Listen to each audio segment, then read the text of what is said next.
और तालिबान के कब्जे के बाद अफगानिस्तान में कोहराम की स्थिति है। अफगान के बदले हालात ने भारत की भी चिंताएं बढ़ा दी। पठानलैंड में तालिबान राज का भारत पर भी बड़ा असर पड़ सकता है। हम आपको ऐसे 10 मुद्दों के बारे में बता रहे हैं जो भारत के लिए मुश्किलें पैदा कर सकते हैं।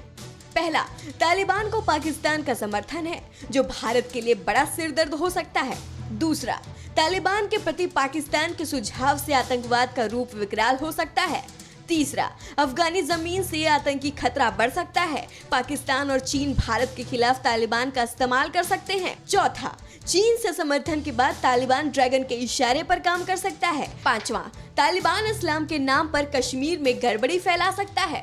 छठा, तालिबान के सहयोग से पाकिस्तान कश्मीर में आतंकी गतिविधियां बढ़ा सकता है। सातवां, अफगानिस्तान में ड्रग्स काफी फलता फूलता रहता है। आशंका है कि तालिबान पैसे कमाने के लिए इसका उपयोग अंतर्राष्ट्रीय ड्रग्स तस्करी में कर सकता है। आठवां, अफगानिस्तान में भारत के कई प्रोजेक्ट हैं। सलमा डैम समेत कई प्रोजेक्ट पर भारत ने हजारों करोड़ रुपए निवेश किए हैं। तालिबान इसको ठप कर सकता है। नौवां, अफगानिस्तान में रहने वाले भारतीयों की सुरक्षा पर खतरा मंडरा रहा है। और 10वां, अमेरिका की तालिबान पर फ्यूचर प्लानिंग भी भारत पर असर डाल सकती है। मुल्ला बरादर, जो इस्लामिक अमीरात ऑफ अफगानिस्तान का नया राष्ट्रपति है, उसकी गतिविधियों पर भारत भी सतर्क है। मुल्ला बरादर पर भारत में बेचैनी क्यों है, हम आपको 60 सेकंड की इस रिपोर्ट में दिखाते हैं। भारत के लिए सबसे बड़ी टेंशन की बात मुंबई हमले की मास्टरमाइंड हाफिज सईद से मुल्ला बरादर के रिश्ते से है। हाफिज सईद, जो हमेशा भारत में आतंकी साजिश की प्लानिंग में लगा रहता है, अफगान में तालिबान राज बनने के बाद मुल्ला बरादर को अपने नापाक मिशन में इस्तेमाल कर सकता है। इसलिए भारत की पूरी नजर मुल्ला बरादर की गतिविधियों पर रहेगी और पाकिस्तान के साथ बरादर के रिश्तों पर टिकी होगी।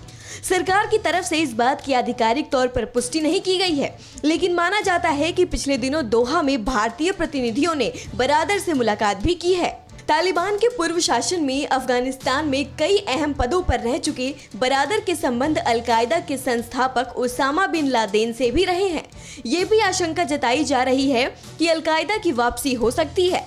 जानकारों का मानना है कि मुल्ला बरादर का रवैया दूसरे तालिबानी नेताओं के मुकाबले काफी नरम है, लेकिन भारत आंख मूंद कर बरादर पर विश्वास नहीं कर रहा है। हालांकि कई बार अफगानी नेता सार्वजनिक तौर पर जो कहते हैं और वास्तविक तौर पर जो करते हैं उसमें बहुत अंतर है। भारत को लेकर तालिबान का रवैया बहुत हद तक पाकिस्तान भी निर्धारित करेगा। पाकिस्तान ने हाल ही में बरादर की मुलाकात चीन के विदेश मंत्री वांग यी से करवाई है। अड़ी सोमवार से शुक्रवार शाम 6 बजे सिर्फ TV9 भारत।